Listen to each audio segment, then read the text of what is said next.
Yo, welcome. Video number 3.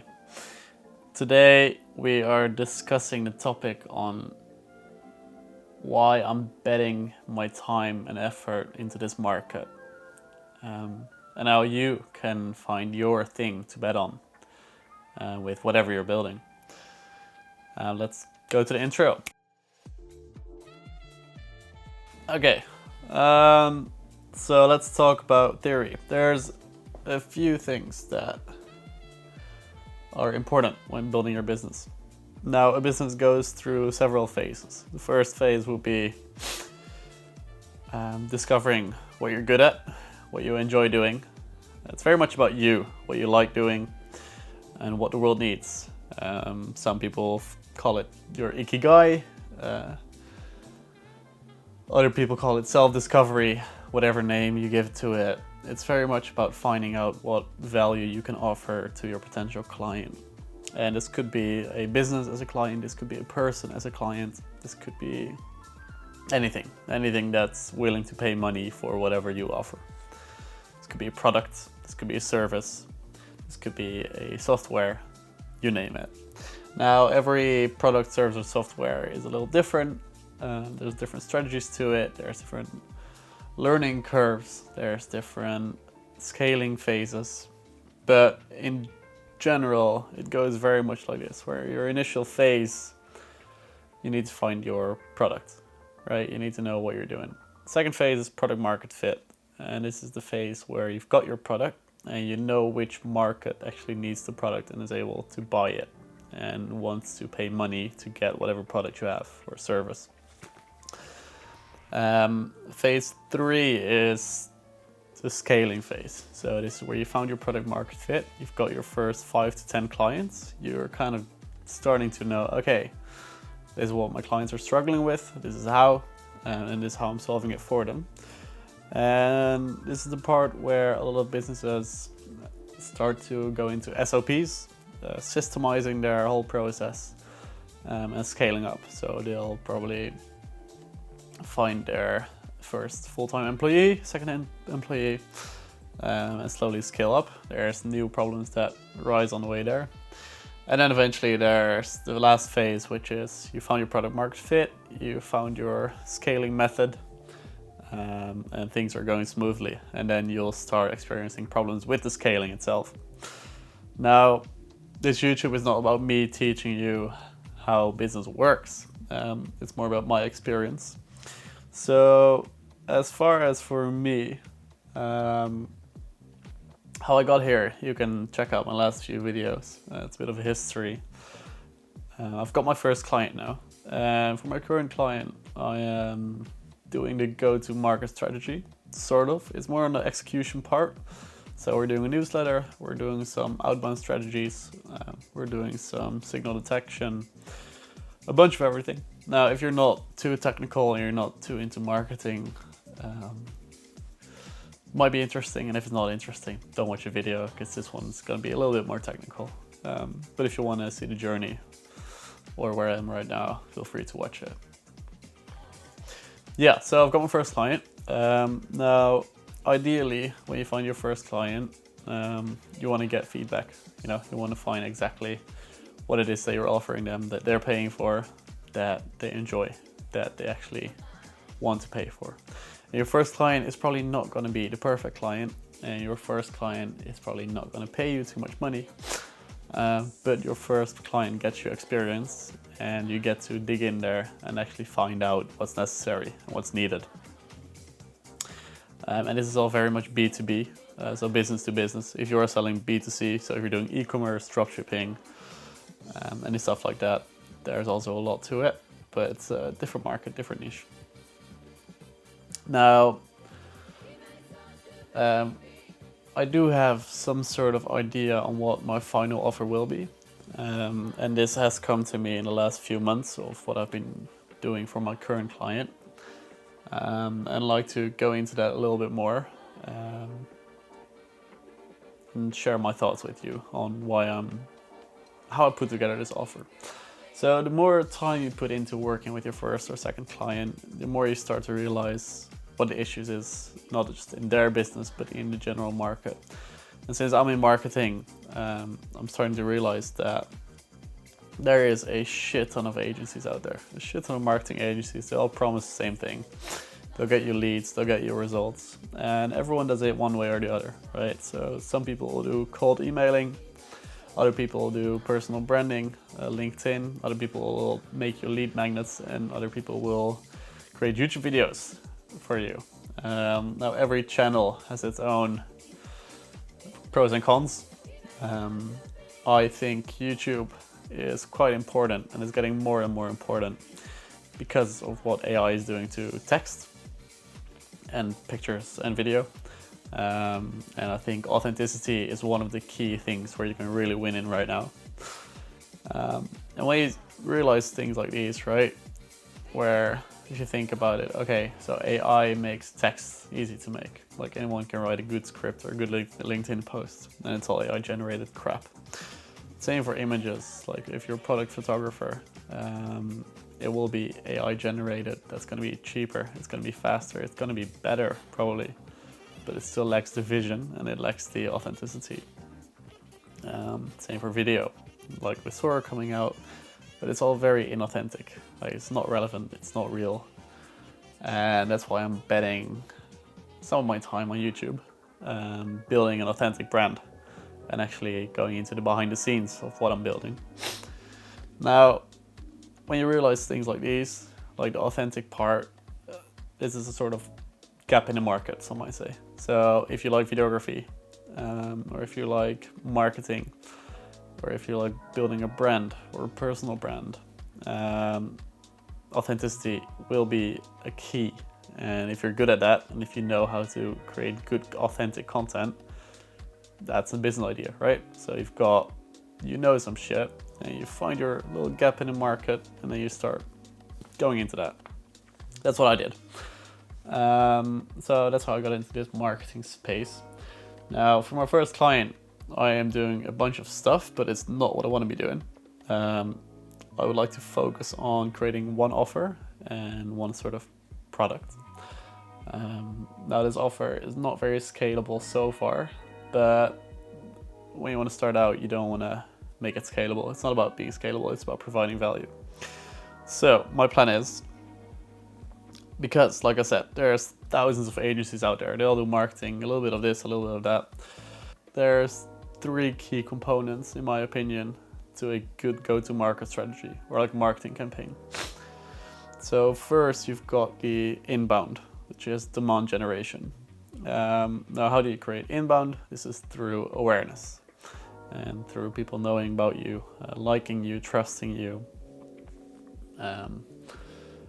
which is huge, right? Because with cold emailing, so outbound or LinkedIn DMs, it's usually very standard, very basic. You have to approach them. Whereas if you're building a personal brand, if you're building a brand for your business, if you're building demand generation systems, that's when they start approaching you, because they want to work with you.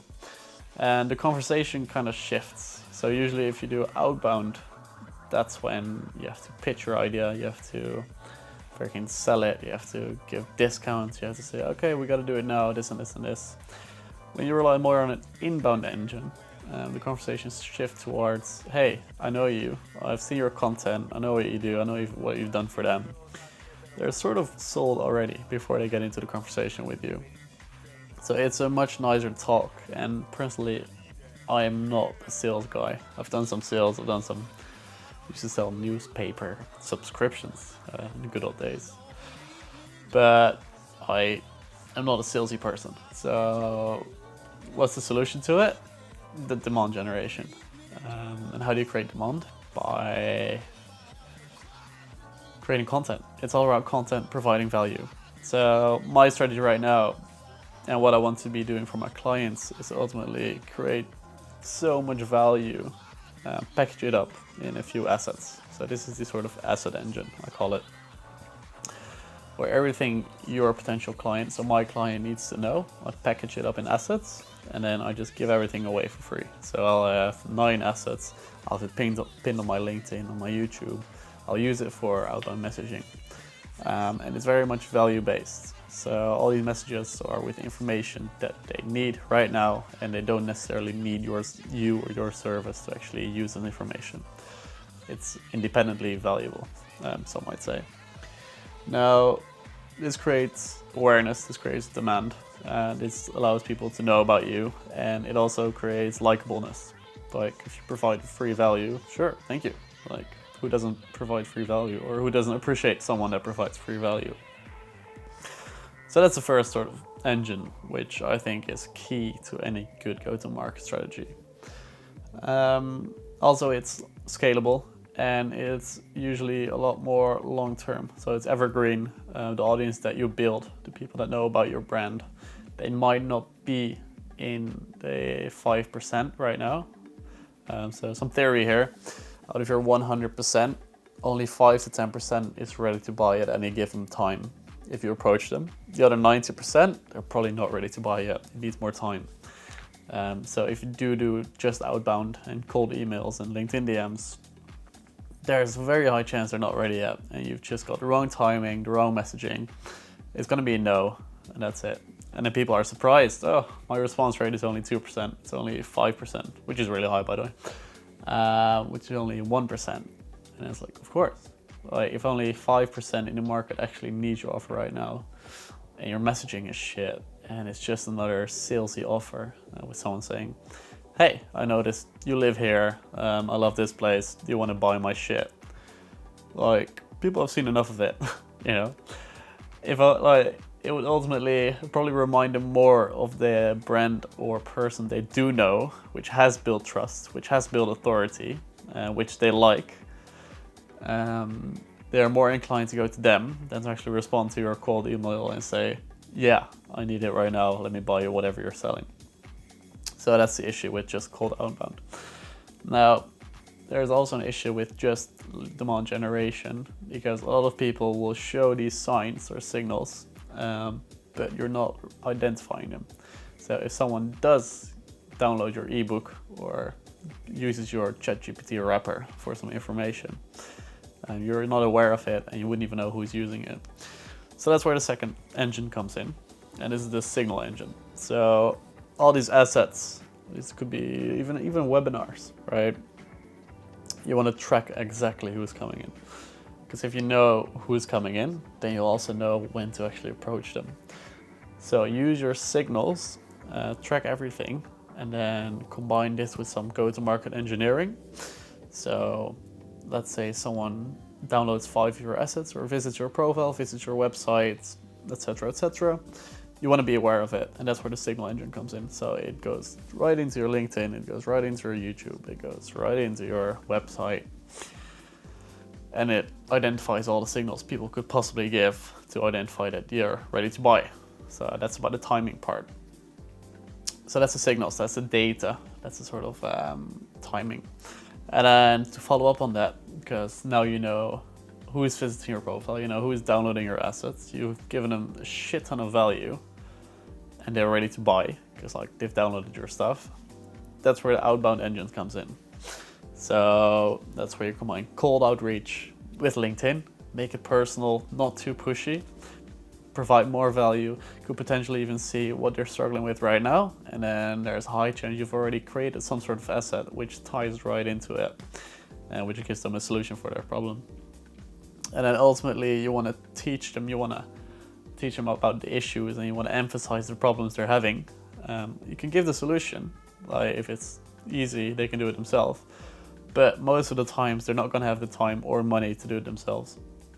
So they'll rather find someone else to do it. And that's where you come in, okay? So this is the outbound approach. It all ties back into engine number 1 is assets, and engine number 2 is signal, engine number 3 is outbound. And this is a loop, okay? And the outbound messaging is relevant because they visited your website, they know who you are, they've downloaded your assets, you know what they're struggling with, so you can create the perfect messaging sequence. It's personal, so instead of like first email saying, hey, you visited my website, want to sell my shit, you can do it in a nice sequence where you combine email and LinkedIn and actually start sort of making them warming them up for the actual call to action. And once again, lead with value. And that's it. It's an easy close. Like anyone who's come to that position, they know who you are, they know what you do, they know why you're in the DMs. So they're either going to come to you and say, hey, yeah, let's have a call. Or you can schedule a call with them and then close it on the deal or on the meeting. And then it comes back into the asset engine, because all these meetings and all these clients you can reuse again for your content and for your case studies and for your demos. And then it creates flywheel where one engine supports the other, and your flywheel is only as strong as your strongest engine. Weakest engine, that's it. So yeah, that's sort of my thoughts right now. That's what I'm trying to sell. That's the offer I'm trying to create.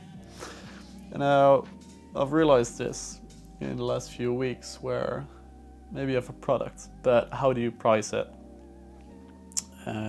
What's your market? What would they pay for it? And then what are you worth? Like, is it hard to replicate? Can someone else do it for cheaper, better?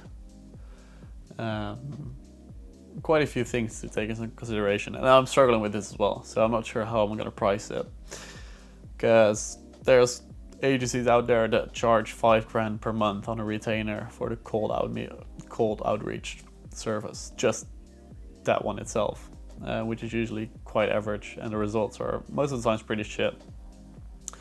It's pretty fake, most of these agencies. And then there's also personal branding copywriters that will take over your LinkedIn profile and write for you, that also charge $1,000 or $2,000. So it's like, okay, so that's like $4,000, $5,000, $6,000. And if you total up all the services that I'll be combining in this offer, like you'll come up to 15, maybe 20K per month, which is quite a retainer. I know, I'm aware of that. But here's the other thing, if it works, and if you are able to build an evergreen flywheel that generates a shit ton of clients for them and ultimately a shit ton of revenue, then it's worth the investment, right? Sure, it might cost 20 grand or 15 grand per month, but if they make 100 grand of it or 200 grand of it, then yeah, fucking what a great deal. That's a 10x ROI on the marketing spend. So that's one way to put it. One way you can say, okay, how much value do I actually provide? The other way to put it, and this is the bad way, and this is how I used to work, is more of like a freelancer. So how much hours would I put into this if I provide all these services and provide my offer for them? And then how much is my hourly worth? So let's say right now my hourly worth is 100 euros per hour, and I'll spend 35, maybe 40 hours per client on their business and on their marketing, go-to-market engines. Then that adds up to 3,500 for 1,000. So shit, quite a difference, like 4,000 and 20K. So at one point you look at the value, at the other point you look at how many hours you spend on it and what you think your worth is. So what do you do? I don't know, I'm struggling with it right now. Do agencies or do businesses have the budget? And if they do have the budget, like, wouldn't they rather just go to someone else, someone with more experience and more of a portfolio? So yeah, that's my current struggle. That's what I'm working with right now. It got quite deep and technical, so I hope it wasn't too much. But let me know your thoughts on this one. I think it's an interesting topic. I think it's fun to discuss. And maybe you learned something from it, maybe not. Yeah, hope you enjoyed the video. It doesn't really have an ending. Well, I guess ended off with saying, look, these are all big questions, and ultimately your product will over time change. Like the first product you choose, there's almost no way it will be the same product as you'll be having 5 to 10 years from now. Maybe even 1 month from now. Right, it can change super quickly, and it has to, because if you don't change your product and people don't like it, then you're just gonna be stuck. So that's something else to look at. Like, it's nice to have an offer to begin with, but you need to be dynamic and you need to be able to change it up if people need it and if people want it and if there's demand for it. Yeah, hope you enjoyed the video. I'm planning on, from now on, change up the videos a little bit, where hopefully I'll be documenting more during the week and not just in one take. I do like these videos because they're easy to make, but I would also like to have some more storytelling, something a little bit more engaging, but still authentic and still real, and actually bring you along the journey. Now, this probably not be this week actually. Hopefully in a few weeks when I head out to another place, hopefully Colombia. We'll see. Anyways, hope you enjoyed the video.